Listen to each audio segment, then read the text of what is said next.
Clap de lui, bonjour, bienvenue dans cette vidéo, dans cette méga review qui sort vachement plus tôt qu'habituellement. Habituellement, c'est un format de vidéo qui a une sortie hebdomadaire, mais là, ça fait que quelques jours que la précédente est sortie. Pourquoi ? Parce que j'avais du retard sur plusieurs animés, et donc du coup, j'ai rattrapé mon retard, bien que j'ai encore du retard sur 2 animés. Donc mine de rien, c'est pas si facile de se maintenir à jour, sauf si tu fais que ça.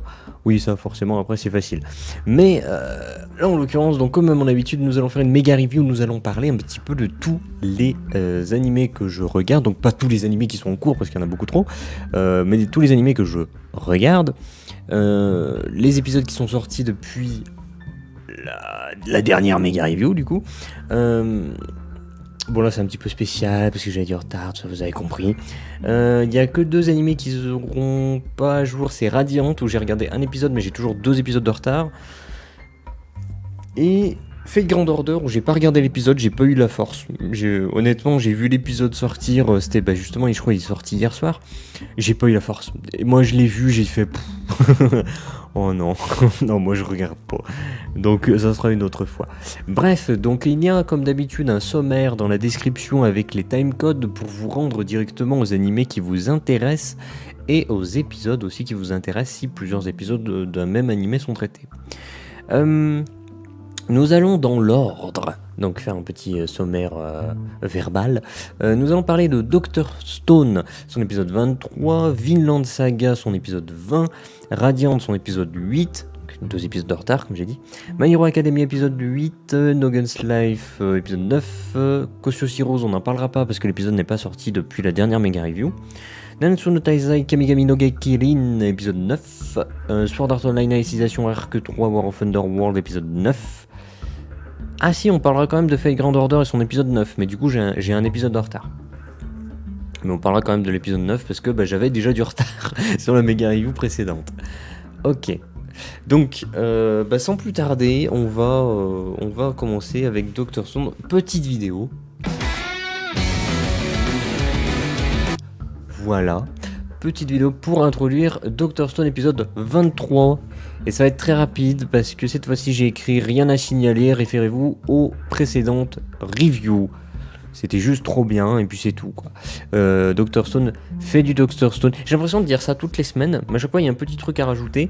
Là il n'y a rien à rajouter, c'était juste très bien, ça continue à faire ce que ça fait. Si vous voulez plus d'informations sur ce que je pense de Dr Stone, sur ce que fait Dr Stone, référez-vous aux méga reviews précédentes. Je parle d'épisodes de Dr Stone et il n'y a rien à rajouter par rapport à ce que j'ai déjà dit. Donc je ne vais pas me rabâcher.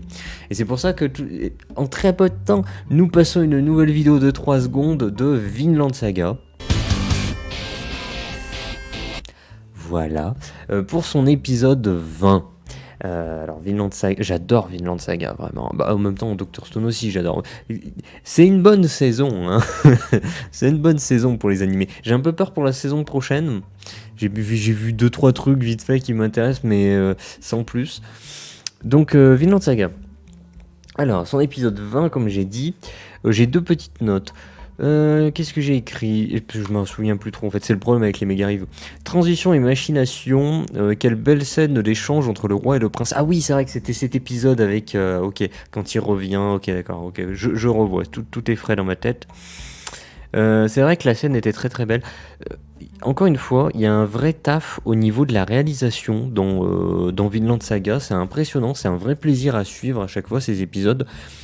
Et au-delà de la réalisation visuelle, que ce soit les plans caméra et le rythme, t'as aussi la bande son qui est très bonne.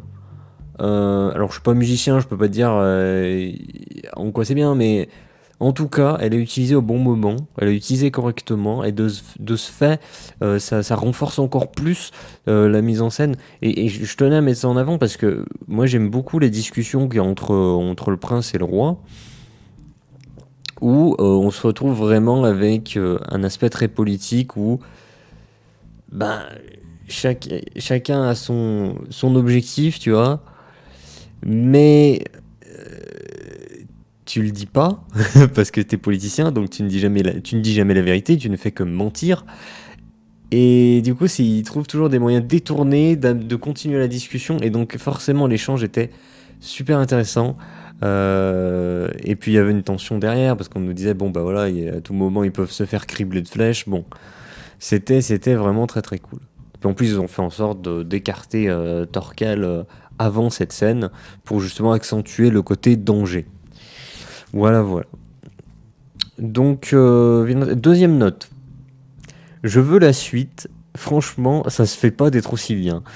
Bon bah voilà, en fait c'est pas vraiment une note, hein. C'était juste pour dire en fait j'aime beaucoup trop bien Vinland Saga et voilà.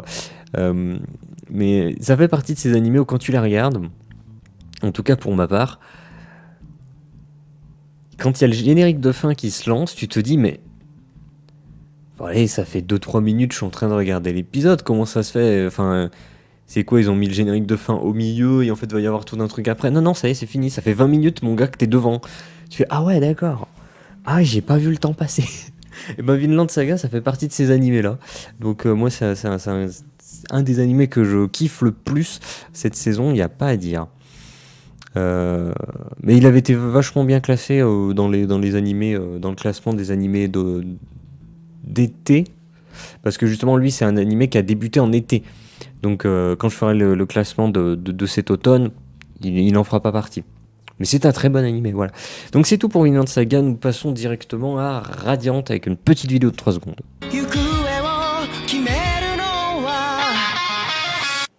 Je sais pas du tout ce que j'ai mis comme vidéo par contre pour Radiant, parce que je l'ai pas encore fait. Bref, épisode 8, son épisode 8. J'ai 3 petites notes. Oui, j'ai du retard, j'ai 2 épisodes de retard, mais j'en ai déjà rattrapé un, c'est déjà énorme, vous avez pas idée. Donc, première note. L'épisode m'a donné l'impression de ne faire que 2 minutes. Ah bah tiens, encore la même chose que Vinland Saga. C'est vous dire à quel point j'ai kiffé. Donc ça c'est exactement ce que je dis avec Vinland Saga, c'est que je kiffe tellement que l'épisode il passe mais en claquement de doigts quoi, tu le vois pas passer. Bah c'est pareil avec Radiant, c'est impressionnant vraiment. Donc cette note on s'en fiche. Autre note. L'univers vient encore nous abreuver d'idées qui collent bien avec le reste. Oui, voilà, avec le côté la forêt enchantée. Il nous parle de Merlin qui aurait enchanté la forêt, mais qui en fait non.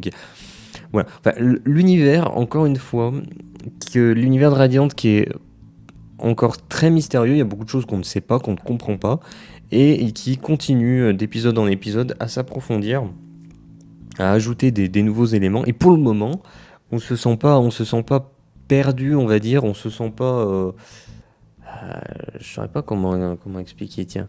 Quel est le bon terme à employer? On sent pas que on ne ressent pas le bazar, tu vois. C'est pas le bazar. Quand tu regardes l'univers, t'es en mode je comprends rien, il y a trop de trucs, les choses ne vont pas ensemble. Non, c'est pas ça. Justement, là, c'est bien parce que à chaque fois qu'il rajoute un élément, ça s'imbrique parfaitement dans ce qui est déjà mis en place. Je sais pas si je suis clair. J'ai un souci de clarté quand je parle, je sais. Mais mes explications sont au gré de mes pensées, c'est-à-dire chaotiques. Mais voilà, je trouve que l'univers, encore une fois, vient s'approfondir et ne vient pas faire tâche. Non, il s'imbrique parfaitement dans le reste.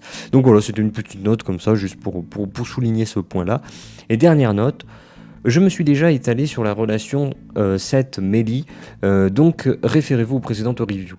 Donc oui, c'est vrai, on a aussi encore un petit passage avec des petits dialogues entre Mélie et Seth, qui est une relation super intéressante, mais on s'est déjà étalé dessus. Je crois pas que c'était dans une méga review, je crois que c'était quand je faisais encore des reviews classiques, justement dans des reviews de Radiant précédentes, où je m'étais beaucoup étalé sur leur relation, justement, qui était très intelligente, très intelligemment construite, et donc du coup, si ça vous intéresse, référez-vous aux anciennes reviews, pareil, hein, je vais pas rabâcher, ça aurait pas de sens, tout simplement.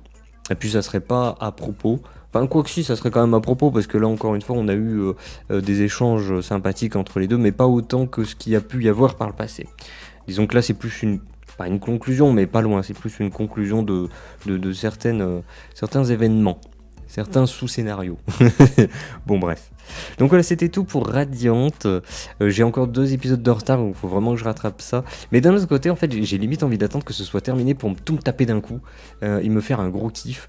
Mais non, voilà, calmons-nous. Parce qu'il y a par exemple Psychopass, moi en fait, j'attends que l'animé progresse plus. Comme ça, un jour, je me dirai cet après-midi, je me fais Psychopass. Et je vais tout me torcher et je serai très content.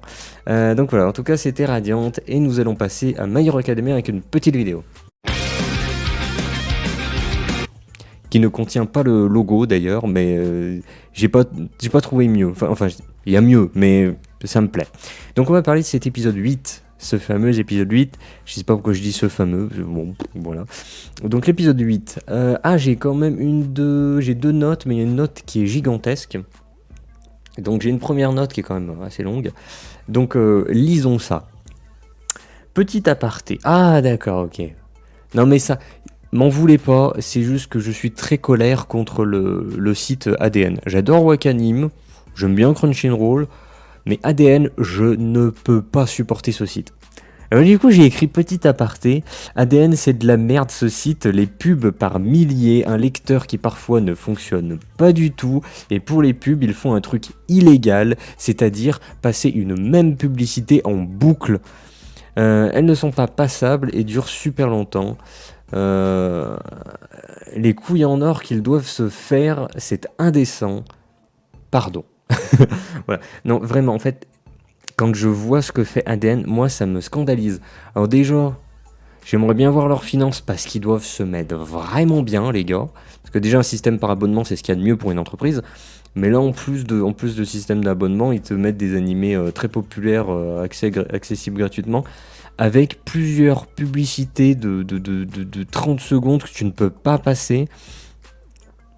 Mais alors là, mais leurs finances, mais ils doivent être bien, hein. Mais l'argent qu'ils doivent se faire, ça doit être complètement indécent, quoi. Toujours en quête de profit, et ça, c'est une mentalité qui ne me plaît pas. Et derrière ça, qu'est-ce que je veux dire? C'est surtout que le lecteur aussi, t'as souvent qui plante. Bon, je veux pas m'étaler trop dessus, mais il y avait un truc que je voulais relever surtout là-dessus. Oui, c'est son aspect illégal en fait. Vous savez, à la télévision, quand il y avait des pubs, quand on était gamin, qui passaient en boucle, bah vous savez que ça c'est illégal. On n'a pas le droit de faire ça. On n'a pas le droit. Et ADN, il le fait. Donc typiquement, si quelqu'un a envie de se faire chier avec la justice, vous pouvez porter plainte contre ADN, vous l'emporterez rien. Parce que ce qu'ils font, c'est totalement illégal de mettre des publicités comme ça en boucle. La même pub en boucle. Voilà. Donc c'est illégal. Donc ADN, j'aime vraiment pas la mentalité de cette boîte. Donc je déteste ADN. Voilà, je déteste le site ADN. C'était juste voilà, pour le dire. Ça me fait plaisir. C'est comme ça, c'est gratuit. Donc autre note. Une vraie note concernant l'animé, c'est pour ça que je pense qu'elle est assez mastoc cette note, c'est parce que c'était la seule qui concernait l'animé. Je me rends compte que je vais difficilement pouvoir retrouver quelque chose de satisfaisant pour vous faire une analyse, enfin analyse entre guillemets. Je vais me rabattre sur une chose, le déroulement du combat. Il a d'abord le dessus, puis est en difficulté, puis reprend le dessus, puis est sur le point de perdre, et en toute fin l'emporte. Le tout en usant de différents haltères et actions stupides / rigolotes. Par exemple, manger l'haltère de l'autre, c'est stupide, mais voilà, ça arrive à la fin pour surprendre. Le combat est donc rythmé et imprévisible. C'était la bonne chose à faire pour rendre cela intéressant. J'attends de voir les prochains s'ils gèrent aussi bien que dans le manga. C'est vrai que après le manga, j'ai pas non plus des souvenirs super clairs, mais c'est vrai que c'est pour moi, voilà, c'est le meilleur arc. Je l'ai dit. Et après cet arc, pour moi, c'est fini. Pour moi, tout ce qu'il y a après, même ce qui sort actuellement en manga, ça me déplaît totalement. Mais vraiment, ça me déplaît. Donc pour moi, c'est un petit peu... Je vis cet arc un petit peu comme la fin de My Hero Academia. Peut-être que ça redeviendra bien beaucoup plus tard, hein, c'est possible.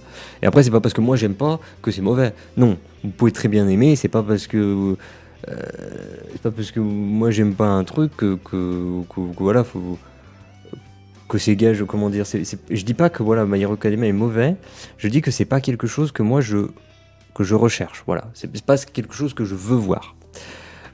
Sauf cet arc que j'adore. Donc voilà. Donc oui, effectivement, on a ce combat là avec l'autre, je sais pas comment il s'appelle, le pote de Le Million. Bon, c'est sûr que la construction du combat elle est cool parce que du coup voilà, bah, j'ai tout dit en fait avec cette note, mais c'est rythmé en fait. Il y en a un qui est le dessus, puis l'autre, puis l'autre, puis l'autre, et à chaque fois, pour éviter que ça fasse des de, de- de joueurs de ping-pong qui s'envoient la balle, au lieu de faire ça, sinon tu t'ennuies. Tu fais en sorte qu'à chaque fois il se passe un truc ridicule, genre le mec il fait une pirouette, le mec il change de raquette en cours. Non mais ils font pas ça parce qu'ils jouent pas au ping-pong hein, dans l'animé. Mais vous avez compris le délire, ils font des trucs invraisemblables entre guillemets et qui met en avant les haltères petit à petit pour que voilà qu'il y ait un rythme. Bon déjà il y a un rythme parce qu'il y a un qui prend le dessus puis l'autre puis l'autre puis l'autre, mais il faut surtout que ça soit relativement organique. Qu'on ne ressente pas les ficelles en fait. Et là c'est réussi parce que justement on nous met des petites cacahuètes comme ça sur les haltères tout simplement, et c'est pour ça que ça fonctionne bien. C'est ce petit combat. On peut peut-être ce qui peut un petit peu déranger, c'est qu'effectivement, alors techniquement il y a des enjeux parce que du coup il les retient, et s'il perd le combat, ils vont rejoindre les autres. Mais au pire, tu te dis, bah au pire, ça sera un autre qui les retiendra, tu vois. Donc en termes d'enjeu, effectivement, c'était pas folichon, c'est vrai. En termes d'attachement émotionnel, on va dire, avec le personnage, c'est pas foufou parce que c'est un perso qui n'a pas été très mis en avant, donc du coup c'est un petit peu le syndrome scénario carambar, comme je dis. C'est le scénario post-it du personnage. Donc voilà, on se sent pas trop lié au personnage. Donc c'est vrai qu'effectivement ça peut pêcher à ce niveau-là, dans cet échange, mais le combat était bien construit en tout cas. Voilà, c'était la seule chose que je pouvais dire sur cet épisode parce qu'il s'est pas passé grand-chose d'autre. Donc voilà, en tout cas rien à relever. Encore une fois, comme d'habitude, je pourrais vous décrire l'épisode, mais on s'en fout, on n'est pas là pour ça. Vous décrire l'épisode, j'ai envie de vous dire, vous pouvez les regarder, et donc du coup, vous n'avez pas besoin de description. Autre animé que j'aime beaucoup, décidément, il y a beaucoup d'animés que j'aime beaucoup. J'ai bougé mon curseur, je sais pas où il est. Je sais pas sur quel écran il est, bon c'est pas grave. Petite vidéo de 3 secondes. Et oui, parce que c'est No Guns Life. Décor d'ailleurs duquel est tiré No Guns Life, hein, parce que j'aime bien cette petite ambiance. D'ailleurs, je m'excuse hein, pour les musiques qui passent en fond. Ouais, j'ai focalisé votre attention dessus. Désolé, mais voilà, j'ai plus le choix. Je mets des musiques libres de droit dégueulasses parce que j'ai pas 36 solutions. Donc No Guns Life et son épisode 9, on a 2 petites notes. Première note.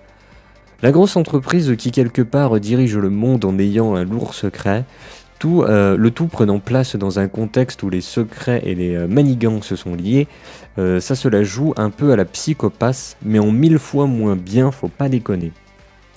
En plus, je parlais de Psycho-Pass au début. Ouais, effectivement, on retrouve ça, cette méga corporation qui a fait des avancées technologiques, qui a apporté un confort énorme et qui du coup s'impose dans la société, et qui en fait derrière est empreint de manigances, de machinations, le complot, enfin de complot. C'est pas tant, bon si on va dire que c'est complot. Donc c'est forcément super intéressant, on retrouve un petit peu le délire Psycho-Pass, mais Psycho-Pass c'est 100 fois mieux, tu vois ce que je veux dire. Là c'est un peu en mode bon, ça marche, voilà, ça fonctionne. C'est pas Psycho-Pass c'est excellent, No Guns Life c'est bien, voilà. Et encore une fois comme je dis, je sais pas si j'ai dit souvent ça, mais comme je dis, je préfère encore qu'un animé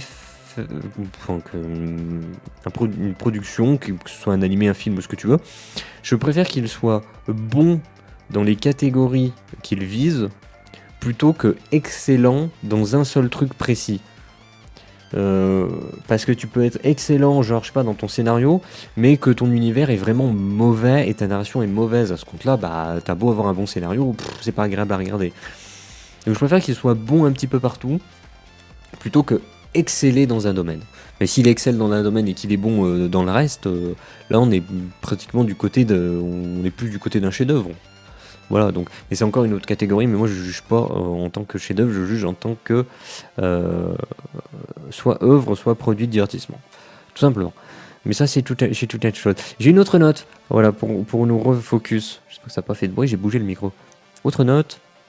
Scénario qui navigue entre le bon et le quelconque. Alors voilà, justement, on parlait de ça, du scénario. Ça va, c'est bien. Mais c'est vrai que parfois, on est un peu en mode c'est bien, mais quand même. On l'a peut-être un petit peu vu à droite à gauche de nombreuses fois, donc c'est pas non plus fou. Mais voilà, en fait, il navigue entre bon et quelconque. Donc c'est vrai que quand j'ai créé tout un barème de notation qui m'est personnel, mais on verra ça à la fin de la saison d'automne, où je noterai un petit peu tous les animés. Je pense que No Guns Live, je vais avoir beaucoup de mal à décider pour son scénario s'il est bon ou quelconque. C'est vrai qu'il navigue un peu. Donc c'est vrai que je sais pas, j'ai du mal à le juger. Aïe, putain, je me cogne de partout. J'ai un peu de mal à le juger, donc voilà. En tout cas, c'est tout pour No Guns Life et son épisode 9, qui est un animé que j'aime beaucoup, donc j'attends voir avec impatience la suite. Donc Kosciuszko Heroes, on n'en parlera pas parce qu'il n'y a pas d'épisode qui est sorti depuis la dernière méga review. Donc on va parler de Nanatsu no Taizai Kamigami no Gekirin et son épisode 9, petite vidéo de 3 secondes ou 4. C'est peut-être plus 4 secondes quand même, celle-là elle est un peu plus longue que les autres. Donc son épisode 9, j'ai une seule note. Rythme, mise en scène, dessin, animation, tout est vraiment mauvais. Ça fait mal. Et puisque le scénario ne me passionne pas et est mal narré, je dirais juste épisode 9, nul. Voilà. Encore une fois, vous pouvez avoir aimé, vous pouvez avoir kiffé, et c'est très bien. Et tant mieux. Moi, c'est juste que voilà, c'est mon ressenti. Moi, j'ai pas aimé. J'ai trouvé que... j'ai tout dit. Le rythme. Normalement, là, on est sur un truc qui doit être dynamique et tout. On se fait yesh. Mise en scène, ça va pas. Enfin, il y a un malaise. Il y a un malaise dans cet animé. Il y a vraiment... Je ressens un malaise. Quand je regarde, il y a un mal-être, tu vois, qui naissant. C'est pas normal. Et ben ça, c'est très certainement à cause, en partie, de la mise en scène qui ne fait pas son travail. Le dessin, l'animation est de retour au niveau de Dragon Ball Super à ses débuts. Des dessins dégueulasses. Tu peux faire des arrêts sur image, à chaque fois tu rigoles. Ah mais tu te fends la gueule, tu vois des trucs. Donc voilà, tout est vraiment mauvais. Et surtout, derrière le scénario, il pourrait soutenir tout ça. Par exemple, si vous aimez ce scénario, vous allez passer outre tout ça. Enfin, ça dépend qui vous êtes. Vous pouvez être aussi en mode c'est exécrable, c'est de la merde, tout ça. Chacun son avis. Mais en l'occurrence, moi, le scénario me passionne pas. Donc, le problème, c'est qu'il ne peut pas encaisser des épisodes où justement tout le reste est mauvais. Là, le scénario, il encaisse pas parce qu'il me passionne pas du tout. Mais il me passionne pas et il m'intéresse pas en fait. Parce que moi, je suis en mode, les gars, à la base, c'était un danger immédiat, et là, on s'en fout, on se fait des fiestas. C'est insupportable. Moi, je le vis très très mal. Voilà, je n'apprécie pas cet épisode. Je considère cet épisode 9 comme étant nul. Voilà. Donc c'est tout ce que j'allais dire sur Nanatsu no Taizai Kamigami no Gekirin et son épisode 9. Faut que j'arrête de lire les titres comme ça. Oh putain, le prochain. Ouais, effectivement, il y a pire. Ok. Pas en termes d'épisode, quoique, mais en termes de titre. Donc, petite vidéo. Voilà, bah oui, on va parler de Sword Art Online Alicization Arc 3 War of Underworld. Son épisode 9. J'ai une note qui est assez longue. C'est un épisode... Alors c'est marrant parce qu'en fait c'est un épisode que j'ai regardé avant de filmer, et le fait de parler des autres animés et de me remémorer les épisodes des autres animés, j'ai oublié celui-là. Et comme d'habitude, je veux commencer à lire la note et je veux me remémorer l'épisode alors que je viens de le voir. Donc épisode 9 de Sword Art Online Alicization Arc 3 War of Underworld. Pourquoi je dis le titre à chaque fois ? La note, j'ai écrit... n'est pas censé ne pas avoir de particules dans le ravin, ce qui empêche l'utilisation d'art, point d'interrogation. Non, parce que le combat de la meuf chevalier random et du pugiliste, lui aussi random, on est d'accord qu'ils utilisent des arts. Et puisqu'elle les a pas tués, parce qu'on a vu, elle les a pas massacrés, pas de particules venant des cadavres non plus. Une incohérence dans l'univers, point d'interrogation, je n'en sais rien. Alors oui, effectivement, je garde la dernière note la dernière phrase de la note pour après. Alors, ça c'est peut-être un truc que j'ai pas compris, mais on est d'accord que dans le ravin, il n'y a pas de particules de magie. Et donc du coup, le plan des ennemis, c'était d'envoyer les troupes inutiles, se faire massacrer, puis utiliser les particules créées à partir de leur cadavre, qui est leur âme qui quitte leur corps, utiliser ces particules pour jeter des sorts, utiliser les arts, qu'ils appellent. À la base, c'était ça, le plan. Et là, du coup, on est toujours dans le ravin, parce qu'on sait que dans le bosquet, il y a un petit peu d'art, tout ça, mais là, ils sont pas dans le bosquet. Là, on parle vraiment dans le ravin, dans la meuf qui se bat contre les pugilistes. À ce moment-là, ils sont dans le ravin, donc techniquement, il n'y a pas de particules. Alors tu peux te dire, oui, mais ils peuvent les lancer parce qu'elle a massacré quelques pugilistes. Mais non, on nous a fait voir qu'elle les a pas tués, elle les a blessés. Donc du coup, il n'y a pas de particules à ce niveau-là. Donc est-ce que, en fait, ils n'utilisent pas des arts, sauf que l'univers est construit autour de ça, donc ça aurait pas vraiment de sens. Mais enfin, je veux dire, le pugiliste qui fait apparaître des flammes et tout, tu vas pas me dire c'est une technique, c'est pas du taijutsu si tu veux, on n'est pas dans Naruto. Là, ça utilise clairement les arts, donc ça utilise clairement les particules, mais il y en a pas. Et l'autre, avec son épée, quand elle l'a fait transformer en lumière, je sais pas, en énergie pure, pareil, il n'y a pas de particules en fait, donc comment c'est possible? Donc, effectivement, il y a plusieurs possibilités. Le plus rationnel, tu vas être en mode, bah c'est une incohérence, parce qu'on nous dit c'est à base de particules, là il n'y en a pas. Mais on peut très bien aussi se dire, bah en fait le pugiliste il n'utilise pas les particules, c'est un art spécial, et l'autre on lui a mis des effets pour rendre le combat un peu plus grandiloquent, alors qu'il n'y a rien. Effectivement, tu peux faire ça, je m'en fiche. Ou alors je me trompe parce qu'il disait que c'est pas qu'il y avait pas de particules, mais qu'il y en avait quasiment pas. C'est possible, je sais pas. Ou qu'ils utilisent les particules qu'ils ont en eux, entre guillemets leur culture. Quoique ça serait plus logique parce que c'est vrai qu'au début ils utilisaient leurs arts. Mais non, mais ils avaient pas passé la porte. C'est là en plus ils se sont avancés. Oh là là. C'est vrai qu'il peut y avoir 150 explications comme je dis. Mais voilà, j'ai envie de le mettre en avant parce que je sais qu'il y a des gens qui crient à l'incohérence à la moindre chose. Et il y en a d'autres qui font complètement l'inverse et qui vont trouver une excuse à tout. Et je pense que ça peut être un point qui sème la discorde, tu vois. Alors, pour donner mon avis, moi je m'en fous. moi j'en ai rien à foutre. Voilà, c'était juste un combat et puis voilà, je m'en fiche. Pour en revenir sur ces combats, vous pouvez vous référer aux précédentes reviews de Sword Art Online parce que pour moi, c'est des scénarios prétextes, des personnages fonctions, des affrontements dont on s'en fiche totalement. Donc pour moi, c'est mauvais en fait, ces parties-là. Enfin, c'est mauvais. On n'est plus sur du produit de divertissement alors qu'à la base on était sur une œuvre. Donc en fait là, le Sword Art, il est en train de nous faire une Game of Thrones. À la base, il se construit comme une œuvre et il se conclut comme un produit de divertissement. Donc il y a tout qui se casse la gueule. Ça n'a aucun sens. Mais voilà. Mais pour revenir sur le combat, sur l'échange comme ça, moi j'ai aucun souci. Tu peux me dire ce que tu veux. Tu peux me dire ouais mais non en fait eux ils peuvent utiliser parce qu'ils utilisent l'énergie qu'ils ont dans leur corps, mais après ils pourront plus focaliser. Tu peux me dire ça. Moi je suis prêt à accepter tout. Tu peux me dire le pugiliste utilise une technique qui n'utilise pas les particules. Moi je suis prêt à accepter tout ce que tu veux. J'ai aucun souci. Par contre, faut l'expliquer et faire en sorte que ça s'imbrique parfaitement dans l'univers. Parce que si ça s'imbrique pas dans l'univers, c'est pire qu'une incohérence à ce niveau-là. Parce que c'est du George Lucas à ce niveau-là. C'est voilà, t'essaies de trouver une explication à ce qui n'en a pas. Admets juste que c'était mauvais et puis c'est tout, que t'as fait une erreur. Mais voilà, je ne sais pas ce qu'il en est. Je suis prêt à accepter tout ce que tu veux. Maintenant, peut-être que ça sera expliqué plus tard, mais j'ai pas l'impression. Et je finis ma note, m'en voulez pas, mais avec le scénar carambar, j'ai que ça à remarquer.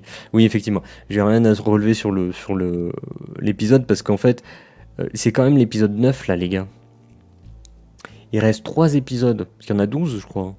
Donc il reste 3 épisodes. En sachant que la Asuna arrive à la toute fin. Donc l'épisode 10, ça va être centré autour de ça, autour d'Asuna, peut-être Kirito. Je pense pas qu'il se relève tout de suite, donc ça sera surtout centré sur Asuna. L'épisode 11, je pense qu'il va se réveiller, ça va se centrer sur Kirito. Et l'épisode 12, ça va se centrer sur toute la famille qui vont réussir à se connecter, comme je te dis, en Wi-Fi ou en Li-Fi ou en ce que tu veux, pour rejoindre le serveur. Ou alors il y aura un arc 4. C'est possible, je n'en sais rien. Moi ça me déplairait pas, parce que c'est vrai que j'aime beaucoup le côté fantasy. C'est le truc qui me plaît le plus. Voilà. Mais en tout cas, voilà, j'avais rien à relever parce qu'on se retrouve encore une fois à un nouvel épisode avec les scénarios que j'appelle les scénarios carambar, les scénarios post-it, les scénarios prétexte. C'est insupportable, moi ça m'énerve, ça m'intéresse pas, j'en ai marre, JPP, au secours. C'est pas ce que j'attends en fait, voilà, c'est ça le problème. C'est pas mauvais, mais c'est pas ce que j'attends. Donc voilà, épisode 9 compliqué pour moi. Et on va parler d'un dernier truc, mais assez rapidement. Donc, Fate Grand Order, petite vidéo de 3 secondes.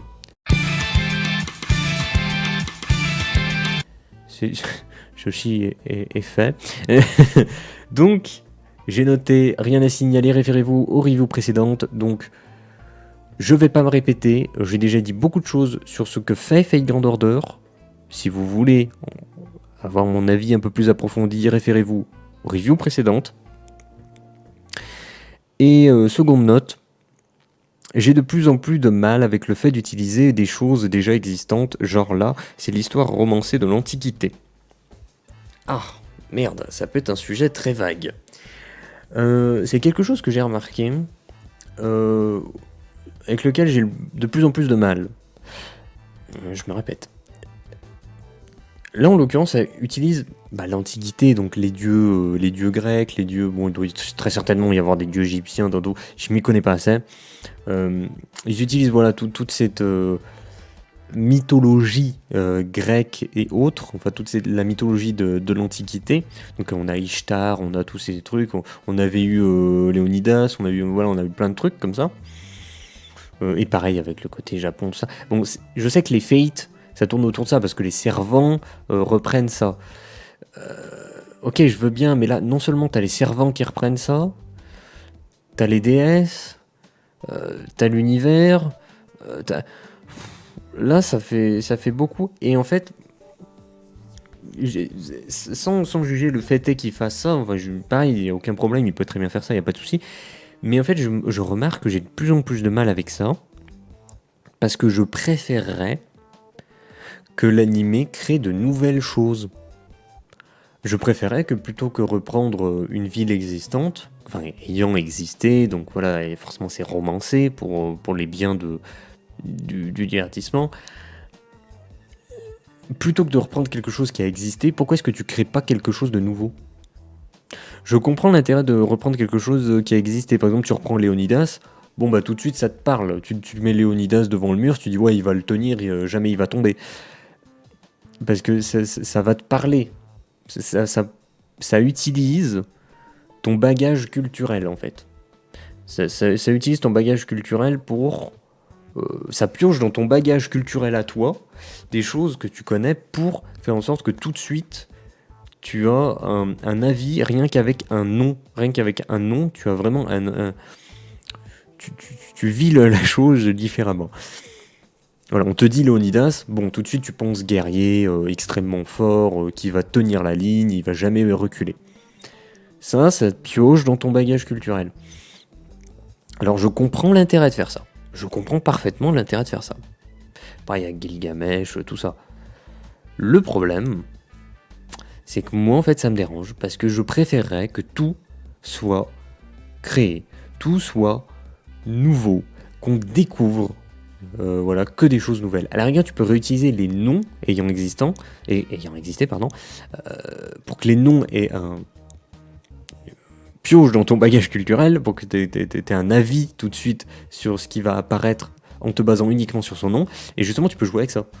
Tu peux l'appeler Léonidas, et en fait, ça serait un personnage qui est complètement couard, qui va tout le temps se planquer parce qu'il a peur. Tu vois. Donc ça va aller à contre-pied de ce à quoi tu t'attends. Tu peux jouer avec ça. Tu peux dire, oh là, il y a le guerrier Léonidas là-bas, donc tu sais, toi tu te dis, oh putain, c'est la merde si le personnage va l'affronter, tout ça. Et puis, au fil des péripéties, il se retrouve à être obligé d'affronter Léonidas. Et là, tu te dis, oh, c'est la merde. Et tu te rends compte qu'en fait, Léonidas, c'est un couard et il fuit. Et du coup, ça joue. Tu vois, tu peux jouer avec ça juste en utilisant un nom, mais, en faisant quelque chose de totalement différent. Là, c'est pas le cas. Et moi, j'ai beaucoup de mal avec ça. Idéalement, je préfère quand on crée de nouvelles choses. Voilà. Je suis chiant, je sais, je suis chiant, je suis relou, mais c'est mon avis, tout simplement. Voilà. Mais de toute façon, ça, c'est un sujet, je pense qu'on va remettre sur le tapis plusieurs fois dans d'autres reviews et autres vidéos. Voilà. En tout cas, c'était tout pour cette méga review. On a fini. Une chose importante, si vous aimez les romans de fantasy, j'en écris un. Il est accessible gratuitement. Lien dans la description. Voilà. C'était ce qu'il y avait d'important. Maintenant, vous pouvez vous en aller. Et pour la fin de vidéo, on va faire la petite merde de youtubeur. Si vous voulez être tenu informé des sorties des vidéos ou des chapitres du roman ou quoi que ce soit d'autre, follow le Twitter. Le lien est dans la description. Si vous avez aimé le format, que ça vous plaît, n'hésitez pas à vous abonner pour les voir les prochaines vidéos. Et puis pour le reste, si vous avez aimé, vous pouvez like. Si vous n'avez pas aimé, vous pouvez dislike. Si vous êtes en accord ou en désaccord, vous pouvez vous exprimer dans les commentaires. C'est une section qui est lue, je le rappelle. Je vais le dire à chaque fois, ça, parce que moi, ça m'a tellement choqué qu'il y a eu tellement de... J'ai entendu tellement de youtubeurs en très peu de temps dire non, mais les commentaires, on les lit pas. Mais niquez vos races, quoi. Si, les commentaires sont lus. Voilà, donc voilà. Et j'ai l'impression d'oublier un truc à chaque fois. Mais c'est vrai que c'est pas trop mon délire, donc il faut que je me fasse un post-it. Je pense qu'il faudrait que je me fasse un post-it pour me rappeler ce qu'il faut lire. Parce que je sais pas. Au secours, aidez-moi. Bon, on va clap de fin. Je vous dis à la prochaine. C'était Gala42. Et à la prochaine, clap de fin.